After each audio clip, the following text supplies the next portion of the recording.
بسم اللہ الرحمن الرحیم۔ امام احمد بن حنبل رحمۃ اللہ علیہ پر ظلم و ستم کا واقعہ اسلامی تاریخ کا ایک اہم اور سبق آموز واقعہ ہے۔ امام احمد بن حنبل رحمۃ اللہ علیہ کی شخصیت، ان کے علم، تقوی اور اللہ کے دین کی خاطر ان کی ثابت قدمی نے انہیں امت مسلمہ کے عظیم رہنماؤں میں شمار کیا ہے۔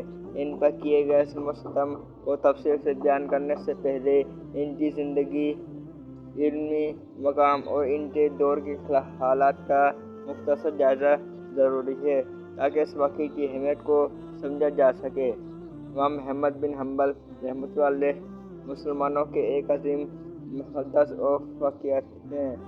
آپ کی علمی وسعت کی بدولت مسند احمد جیسا عظیم شان مجموعہ احادیث مسلمانوں کو میسر آیا۔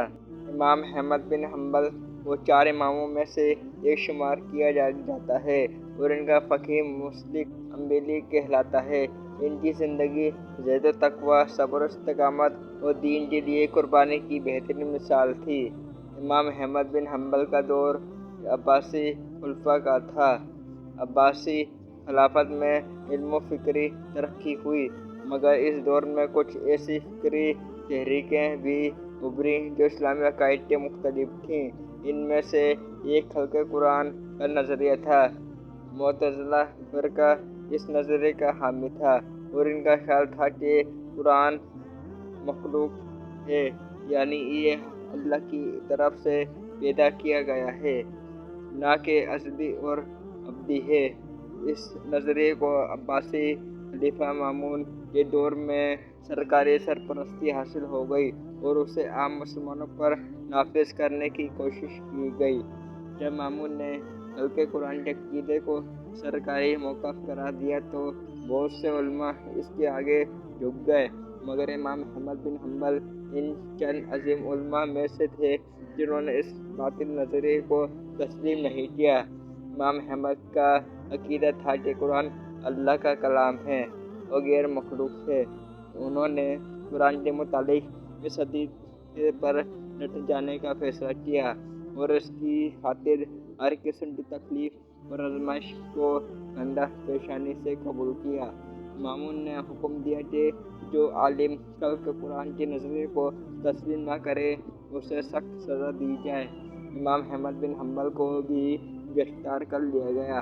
ان پر قید و بند کی سختیاں اور کوڑے لگانے جیسی سزائیں عائد کی گئیں۔ مامون کے بعد معتصم و واقف کے دور میں بھی امام احمد پر ظلم و ستم کا سلسلہ جاری رہا۔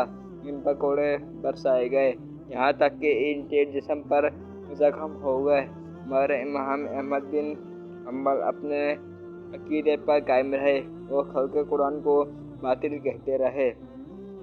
امام احمد بن حنبل کا یہ وقت قرآن و حدیث کے عین مطابق ہے۔ قرآن میں اللہ تعالیٰ سورۃ الطارق آیت نمبر 13 میں فرماتا ہے، یعنی یہ قرآن اللہ کا کلام ہے۔ نیز رسول اللہ صلی اللہ علیہ وسلم نے بھی اس اللہ کے کلام یعنی قرآن کی عظمت بیان فرمائی اور اسے اللہ کا نازل کردہ قرار دیا۔ امام احمد نے اس عقیدے کو مانا اور اس کے خلاف آنے والے فتنہ پر ڈٹ گئے۔ امام احمد بن حنبل کی ثابت قدمی نے اسلامی عقیدے کو مضبوطی بخشی۔ ان کی قربانی اور صبر کا نتیجہ یہ نکلا کہ خلق قرآن کا فتنہ شکست سے دوچار ہوا اور حق و باطل کی واضح تقسیم ہو گئی۔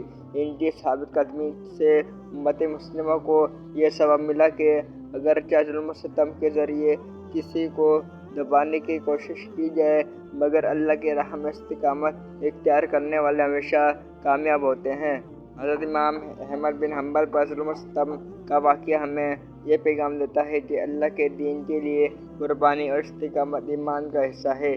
یہ واقعہ آج بھی ہمیں دین کی خاطر ہر قسم کی آزمائش کو قبول کرنے اور حق و بات پر ڈٹ جانے کی تربیت دیتا ہے۔ امام احمد کی یہ قربانی ہمیں یاد دلاتی ہے کہ جب تک علماء حق پر ڈٹے رہیں گے، باطل کبھی سر نہیں اٹھا سکتا۔ حضرت امام